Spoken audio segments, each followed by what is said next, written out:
All right, you're being recorded. I'm being recorded, and this will be shared in YouTube. I'll probably get that out to you guys by noon today if I can. Okay.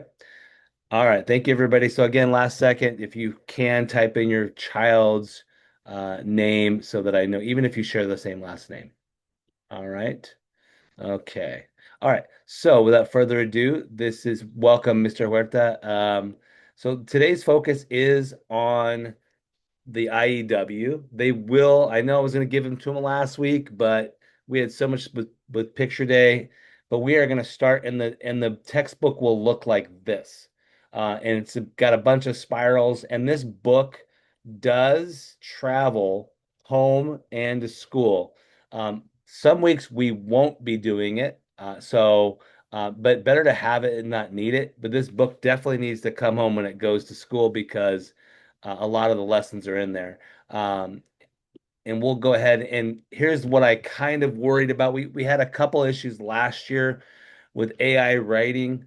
We get that kids want to have the best looking essay. I mean, I definitely know I coach basketball and we had to suspend a high school athlete for inappropriately using AI on a big essay. And that player had to miss a couple games and had some disciplinary stuff. We don't want that. But more importantly, we just want them to think for themselves and to write for themselves. So, and a lot of what they can turn into Canvas, there's going to be some alerts on possible AI abuse. So just make sure that the kids' work is their own. They can go outside of what IEW and do some research, but ultimately the words need to be their own. So that is one thing that not just us certainly, but every school in America is worried about is like, okay, there's a great tool for AI, but we don't want the students to be replaced by AI. So I want to let you know too that that book, about 95% of what you'll find in that spiral, and again, the kids will get them on Monday, but 95% I'm going to put into Canvas. So, and sometimes I'll even make copies of single handouts so they don't have to tear things out or take pictures if they don't want to. So almost everything is in Canvas. We'll talk about that at the end. So, what is your role as a homeschool parent? And let's say even when you take your kids to maybe a public high school next year for those eighth graders, you want to really writing and math are the ones that are the most exposure, the most revealing of skills. There's no pretending. You're putting out your thoughts onto paper or typing it out. And so we want you guys to preview the task in Canvas or the weekly checklist. Deliverables will differ slightly, but they're in both the checklist and Canvas. Have your student read rough or final drafts aloud and allow you to read them. We'll talk about like using their cell phones to record as well, which is a great tool for editing and revising.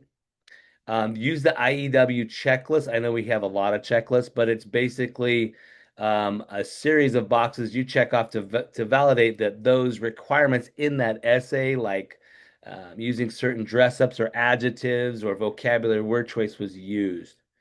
Assure that your student submits the IEW in Canvas or hard copies. And I am a stickler with writing if they could put them in order. And we'll talk about the order of those. Usually there's four things that they turn in along with the essay.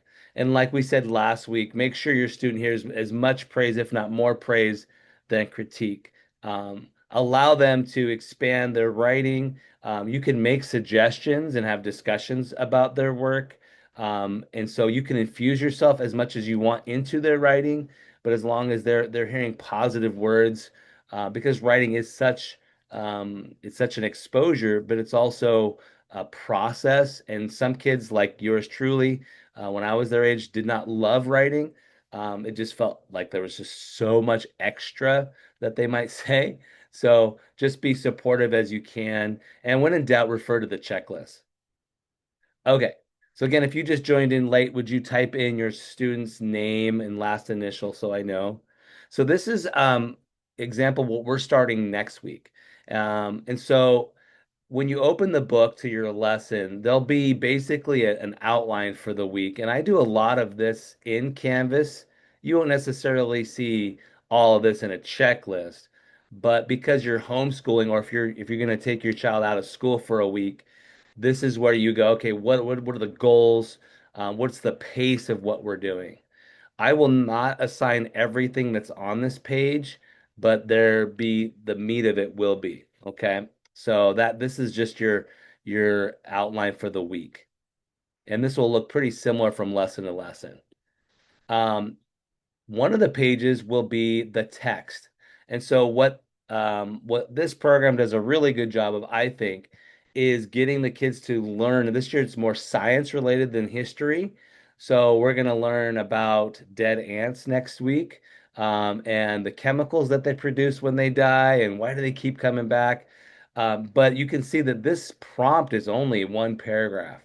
So kids will have access in the books, sometimes in Canvas as well, to this short text. Sometimes it's 3 paragraphs, sometimes it's up to 6 paragraphs, but they're going to start with basically reading the material. Then there's a bunch of things. So IEW is not only homeschool. Typically, I do the first 80% of it, and then you guys finish up with the revisions. But in the book, you'll see like new structures. Like we're going to talk about the KWO outlines and what those look like for you. Eighth grade families are here last year. And if you were in Miss Hoppy's class, you guys are aware of these. But we're going to teach the kids how to paraphrase. That's a big thing, and to put these concepts in their own words. So a lot of pages will be new structure where, okay, how like what in your writing, what are some context rules, some syntax rules that make writers stronger and to be able to retell an idea in your own words. There's a lot of paraphrasing this year, and then also them inputting their ideas. So we have what's called a KWO, and this sheet's not going to be in every week, but it's a good page to bookmark so that if your kids go, how, what do I have to use these symbols and drawings for? We'll show you in just a moment on that. Okay, but this is a big thing, but I lead these types of things in class. This one's a big one, so I put a deliverable sticker here. You're going to see this. Again, I didn't love this my first year teaching it, and then I come to realize, well, this is actually genius because getting these kids to read all that text and then to take notes like when they're in like let's say they're in ninth grade history next year and they've got to take some notes using symbols, abbreviations, keywords are big. So what they'll do is they'll read all this stuff in class and in groups, often sometimes by themselves. They will come up with each sentence having a breakdown of symbol words so that they can paraphrase and not just copy the text, if that makes sense. So they will see this actually as like this is the teacher guide. Theirs will be blank. And I actually took the liberty for their first week in starting it. So on this side, this is what you'll get for homework. We'll do it in class. They'll probably have it done before they see you in homeschool. But you see, I like use an ant instead of writing the word ant, maybe I jot a picture of it. And then I have something with dying, and then I have an arrow, and then I have a word that I definitely can't reword. So oleic acid, which is, what we'll talk about in class. So they will have some of it pre-done, but then they'll have to fill in the rest. So you can see there's some empty lines. And on the back, some weeks it'll be blank. And this week I just put the vocabulary from the book in there. But this KWO is one of the 4 deliverables. And it's going to be a deliverable next week. It's in fact the only deliverable for writing homeschool and in class next week. It's the only deliverable. Okay, hopefully that makes sense. I can stop there if anyone has a question, if you want to mute yourself while I check the class with writing thus far.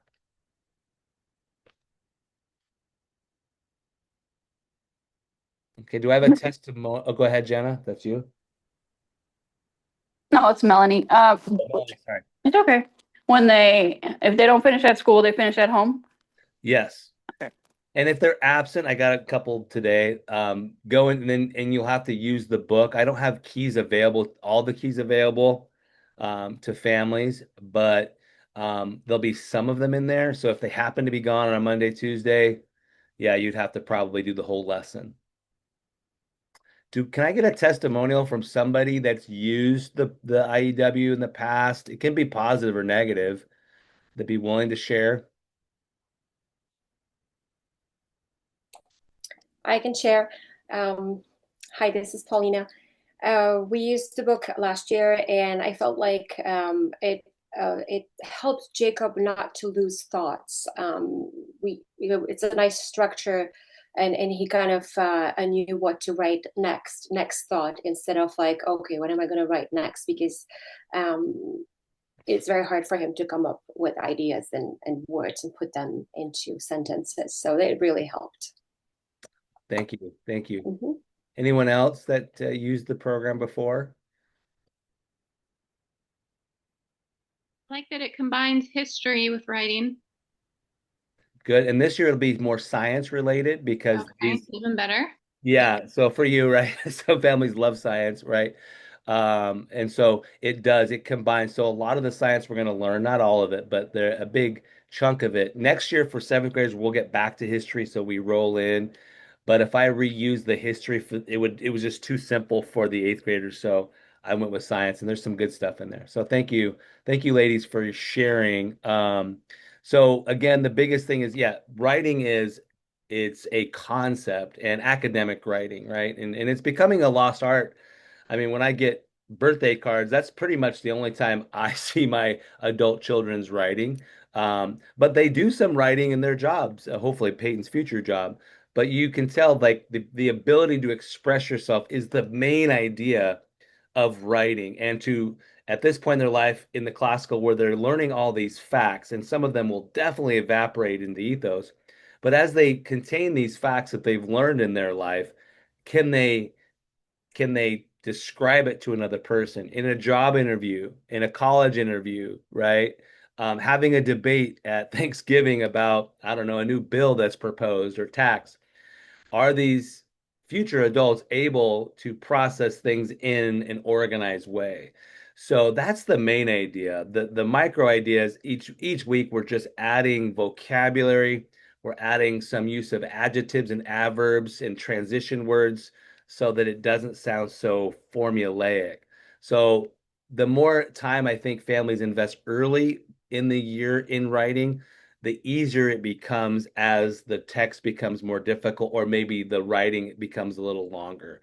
But I will tell you, I was a student that did not love writing, and I was frustrated like some of your kids were like, why do I have to write 3 paragraphs? Right.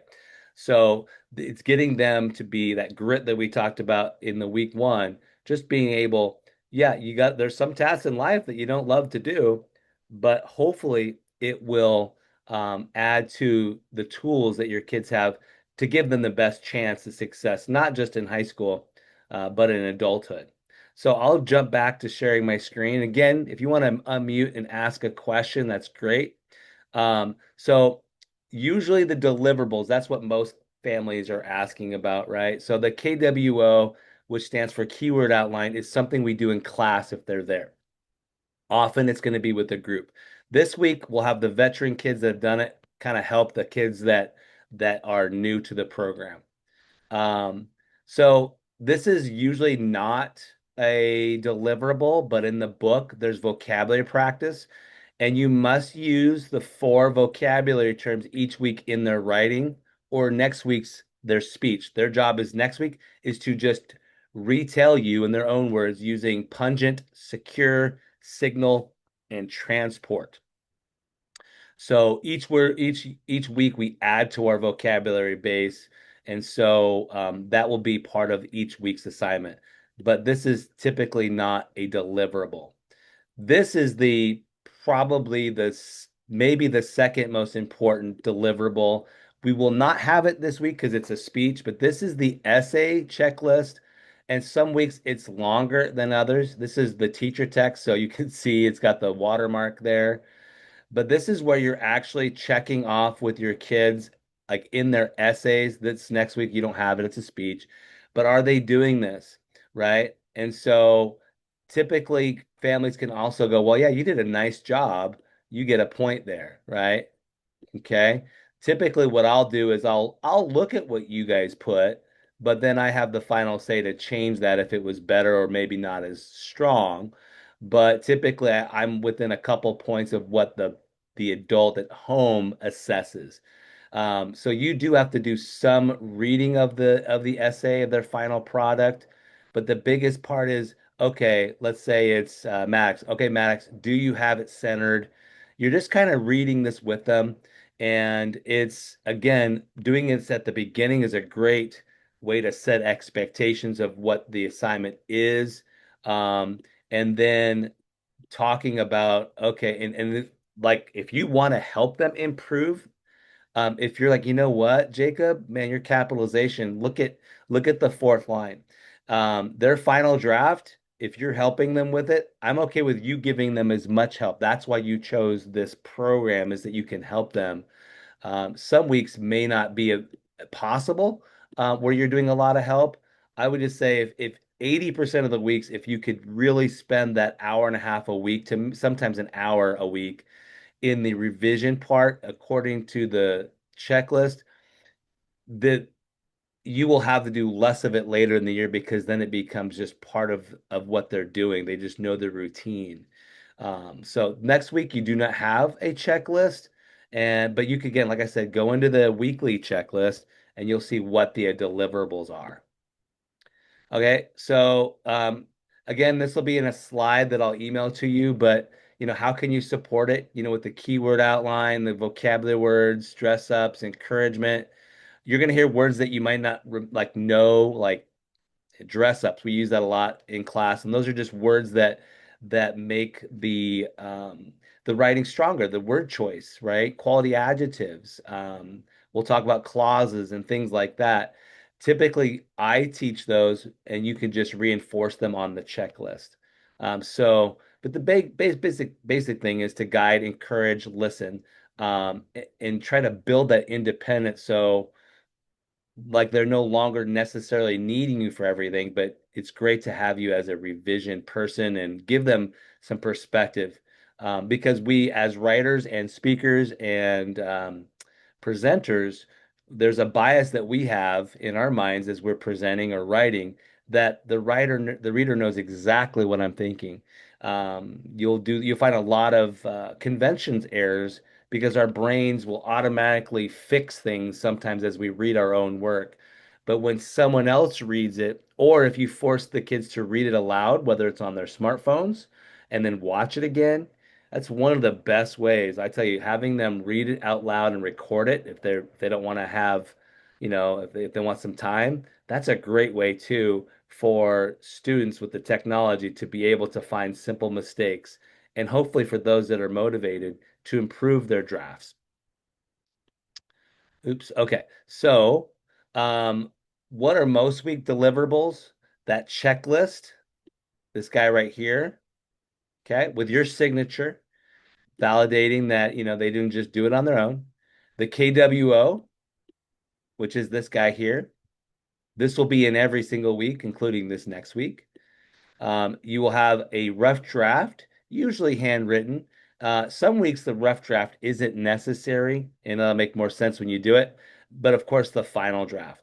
And it's in this order. So checklist, KWO, rough draft, final draft. If you're taking screenshots and putting it in Canvas, then it would also be in this order. And thank you again to the families that created PDFs. It saved me a lot of time. So thank you, especially to the Huertas family. I know they spent a lot of time doing that. So I appreciated that extra time.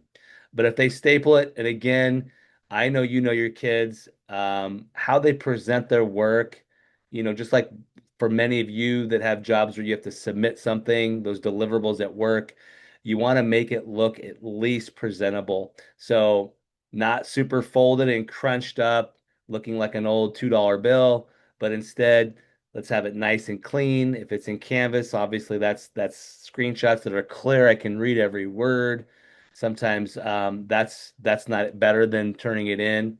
But that's the expectation is that, hey, you're now in seventh and eighth grade.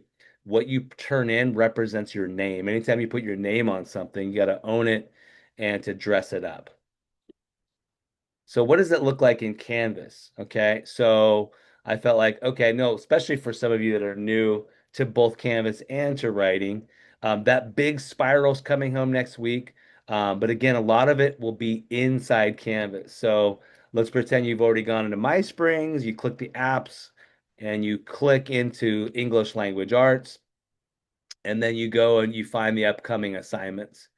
So it'll typically be called week blank and then IEW. Okay. So you would click on that task.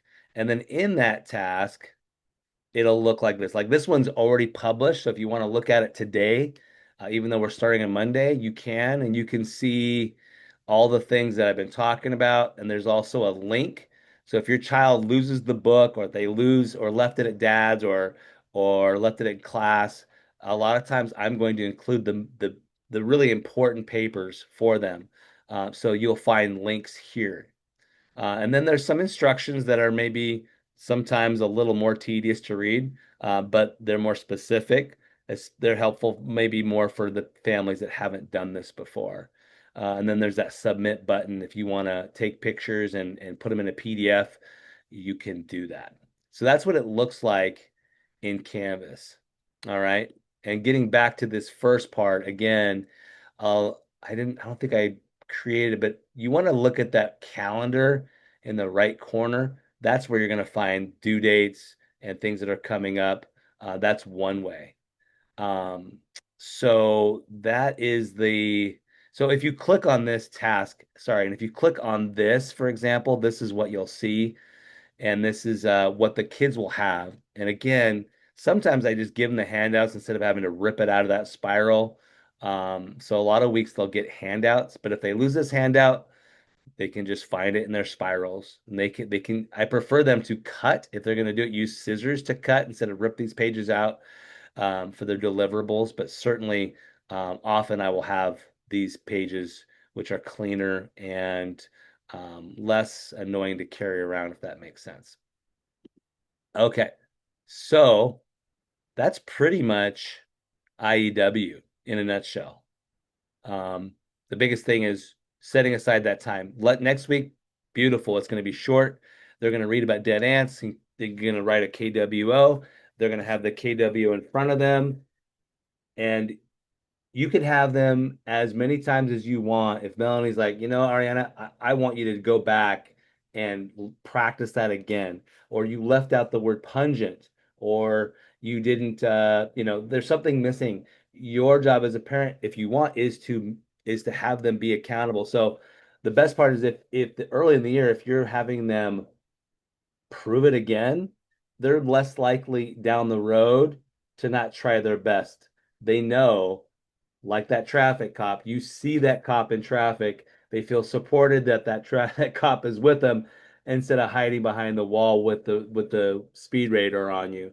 So if those kids see you and they know it's expected, they're far more likely, and those habits will become habits, right? Repeated over and over and over.